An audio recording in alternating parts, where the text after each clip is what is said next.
Sobat Sejarah yang luar biasa. Selamat datang lagi di channel kita yang selalu bawa pembahasan mendalam tentang peradaban dunia.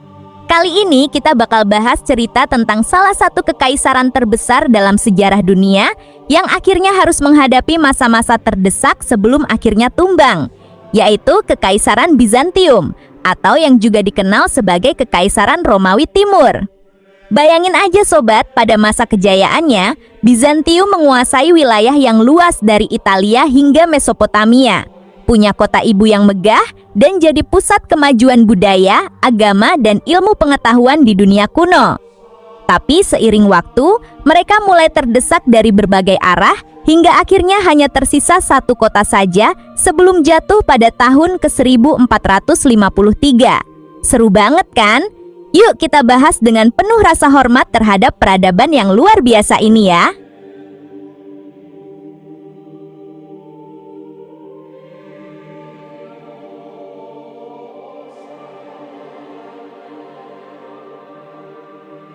Oke sobat, biar kita paham betapa besarnya kehilangan ketika Bizantium terdesak, kita perlu ingat dulu bagaimana kejayaan mereka di masa lalu.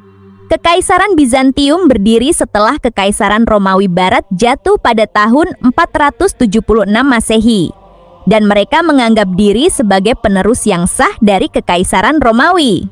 Beberapa puncak kejayaan Bizantium, wilayah yang luas. Pada masa kejayaannya di bawah kepemimpinan Kaisar Justinianus itu, Bizantium menguasai wilayah yang mencakup Asia Kecil, Suriah, Palestina, Mesir, Libya, Italia bagian selatan, dan Balkan.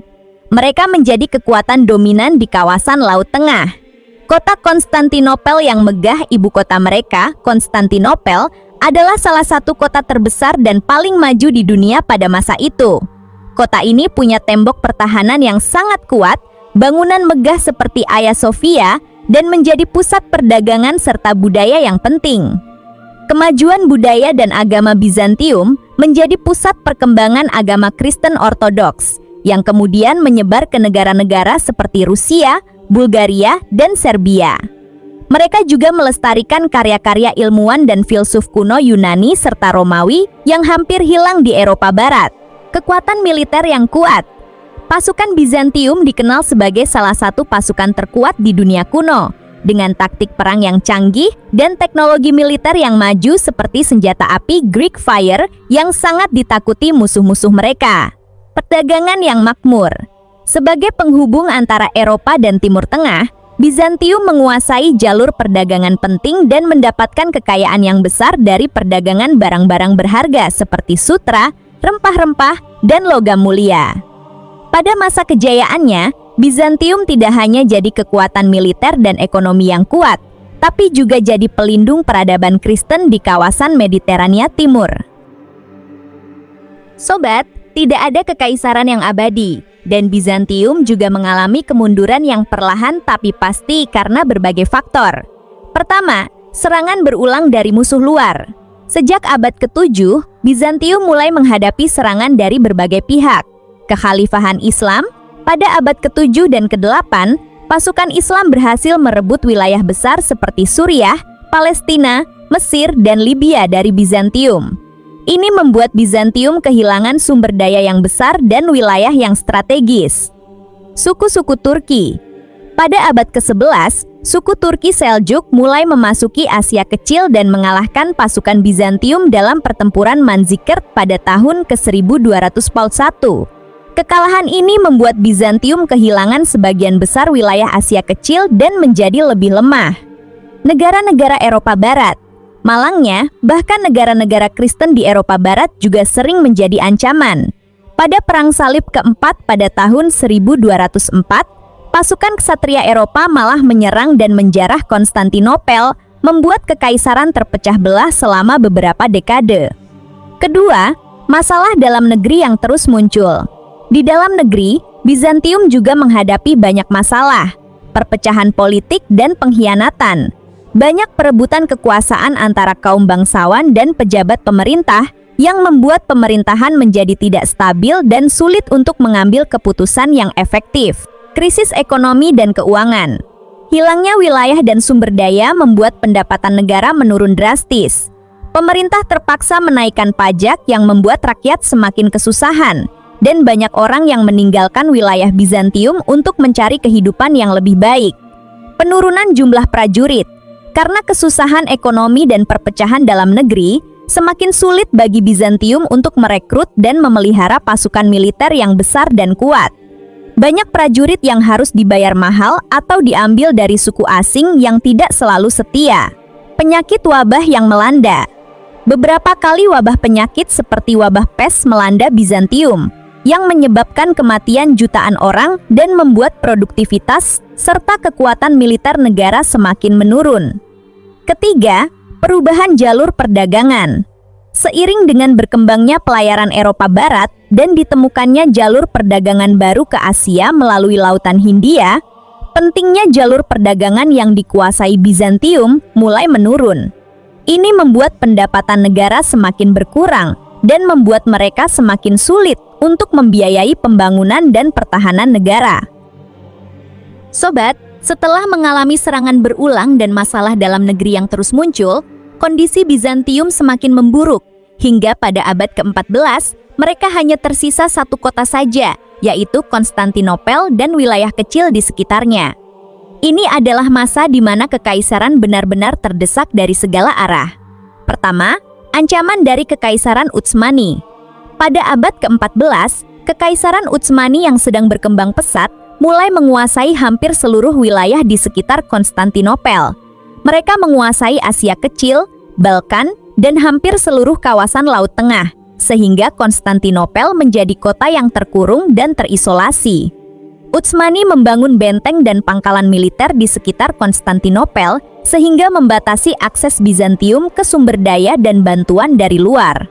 Mereka juga mengendalikan jalur pelayaran ke Konstantinopel sehingga membuat kota ini kesulitan untuk mendapatkan pasokan makanan dan bahan bakar yang dibutuhkan. Kedua, kurangnya bantuan dari Eropa Barat. Meskipun Bizantium adalah negara Kristen Ortodoks, mereka tidak mendapatkan bantuan yang cukup dari negara-negara Kristen di Eropa Barat. Ada beberapa alasan untuk ini. Ada perselisihan agama antara Gereja Ortodoks Bizantium dan Gereja Katolik Roma, yang membuat hubungan antara kedua pihak menjadi tidak baik. Negara-negara Eropa Barat sendiri sedang sibuk dengan masalah dalam negeri dan perselisihan antar negara, sehingga tidak memiliki kekuatan atau keinginan untuk membantu Bizantium. Beberapa negara Eropa bahkan melihat kelemahan Bizantium sebagai kesempatan untuk mendapatkan keuntungan sendiri, seperti mengambil wilayah atau perdagangan di kawasan tersebut. Ketiga, upaya terakhir Bizantium untuk bertahan. Meskipun dalam kondisi yang sangat sulit, orang-orang Bizantium masih berjuang keras untuk bertahan. Mereka memperkuat tembok pertahanan Konstantinopel yang sudah terkenal kuat, menambahkan lapisan tembok baru, dan memperbaiki benteng yang sudah ada. Mereka mengumpulkan semua kekuatan militer yang tersisa, termasuk prajurit lokal dan beberapa sukarelawan dari Eropa Barat yang datang untuk membantu. Mereka menggunakan teknologi militer terbaik yang mereka miliki, termasuk senjata api Greek Fire, yang masih menjadi senjata rahasia mereka yang ditakuti musuh. Pemerintah juga mencoba untuk mencari bantuan dari negara lain, seperti kiriman Rusia, atau negara-negara di Italia. Namun bantuan yang datang sangat terbatas. Pada masa ini, Konstantinopel sudah seperti pulau yang terkurung di tengah lautan kekuasaan Utsmani, dan setiap hari mereka hidup dengan ketakutan akan serangan besar yang pasti akan datang. Sobat, pada tahun 1453, momen yang ditunggu-tunggu akhirnya tiba. Kaisar Utsmani Muhammad Al-Fatih memimpin pasukan yang besar untuk menyerang Konstantinopel dengan tujuan untuk menaklukkan kota ini secara total. Beberapa tahapan dalam pertempuran akhir ini. Persiapan serangan Utsmani. Pasukan Utsmani yang jumlahnya mencapai sekitar 80.000 hingga 100.000 prajurit datang dengan persediaan senjata yang melimpah, termasuk meriam besar yang baru dikembangkan untuk menghancurkan tembok pertahanan Konstantinopel. Mereka juga memiliki armada kapal yang besar untuk mengepung kota dari sisi laut. Pertahanan gigih dari pihak Bizantium. Pasukan Bizantium yang hanya berjumlah sekitar 7.000 hingga 8.000 prajurit berjuang dengan sangat gigih untuk melindungi kota. Mereka memanfaatkan tembok pertahanan yang kuat dan taktik perang yang canggih untuk menahan serangan Utsmani selama lebih dari 2 bulan. Kelemahan yang fatal. Salah satu kelemahan besar Bizantium adalah mereka tidak memiliki cukup banyak pasukan untuk mengawal seluruh tembok pertahanan yang panjang. Pada akhirnya, pasukan Utsmani berhasil menemukan celah dan memasuki kota pada tanggal 29 Mei tahun 1453. Kejatuhan Konstantinopel. Setelah memasuki kota, pasukan Utsmani melakukan penjarahan selama beberapa hari. Namun kemudian Kaisar Muhammad Al-Fatih mengeluarkan perintah untuk menghentikan kekerasan dan menjaga keamanan kota serta penduduknya. Kaisar Bizantium terakhir, Konstantinus XI, gugur dalam pertempuran saat berjuang untuk mempertahankan kota. Kejatuhan Konstantinopel pada tahun 1453 menandai berakhirnya Kekaisaran Bizantium yang telah ada selama lebih dari 1000 tahun. Sobat, kejatuhan Kekaisaran Bizantium memiliki dampak yang sangat besar bagi perkembangan peradaban dunia. Pertama, dampak bagi kawasan Timur Tengah dan Eropa. Dengan jatuhnya Bizantium, Kekaisaran Utsmani menjadi kekuatan dominan di kawasan Laut Tengah dan Eropa Timur. Mereka menguasai jalur perdagangan penting dan menjadi kekuatan yang harus diperhitungkan oleh negara-negara Eropa selama beberapa abad ke depan. Kedua, penyebaran ilmu pengetahuan dan budaya Bizantium ke Eropa. Sebelum kota Konstantinopel jatuh, banyak sarjana dan ilmuwan Bizantium yang melarikan diri ke Eropa Barat dengan membawa karya-karya kuno Yunani dan Romawi yang mereka pelihara. Hal ini menjadi salah satu faktor penting yang memicu terjadinya Renaissance di Eropa, di mana ilmu pengetahuan dan budaya kuno mulai berkembang kembali dengan pesat. Ketiga, dampak bagi agama Kristen Ortodoks. Dengan jatuhnya Bizantium, pusat agama Kristen Ortodoks berpindah ke negara-negara seperti Rusia, yang kemudian menjadi pelindung utama gereja Ortodoks di dunia. Ini memiliki dampak yang besar pada perkembangan budaya dan politik negara-negara Ortodoks di Eropa Timur. Keempat, dampak bagi arsitektur dan seni. Arsitektur Bizantium seperti gaya gereja dengan kubah besar yang digunakan di Hagia Sophia memiliki pengaruh yang besar pada arsitektur Islam dan Kristen di kawasan tersebut. Banyak elemen seni dan arsitektur Bizantium diadopsi dan dikembangkan oleh peradaban lain. Kelima, dampak bagi sejarah dunia. Kejatuhan Bizantium dianggap sebagai akhir dari zaman kuno dan awal dari zaman pertengahan yang baru di Eropa. Ini juga menjadi pengingat bahwa tidak ada kekaisaran yang abadi dan bahwa perubahan adalah bagian tak terpisahkan dari sejarah dunia. Sobat, meskipun Kekaisaran Bizantium sudah tidak ada lagi, warisannya tetap hidup dan memberikan pelajaran berharga bagi kita. Pertama, pentingnya memelihara persatuan dan stabilitas dalam negeri. Kejatuhan Bizantium sebagian besar disebabkan oleh perpecahan politik dan masalah dalam negeri yang tidak terselesaikan. Ini mengingatkan kita bahwa sebuah negara akan kuat jika rakyatnya bersatu dan pemerintahannya stabil. Kedua, pentingnya beradaptasi dengan perubahan zaman. Bizantium terkadang terlalu kaku dalam memegang tradisi lama dan tidak mampu beradaptasi dengan perubahan teknologi dan strategi perang yang terjadi di sekitarnya. Ini mengingatkan kita bahwa kita harus selalu terbuka untuk belajar dan berinovasi agar tidak tertinggal zaman. Ketiga, pentingnya menjaga hubungan baik dengan negara lain.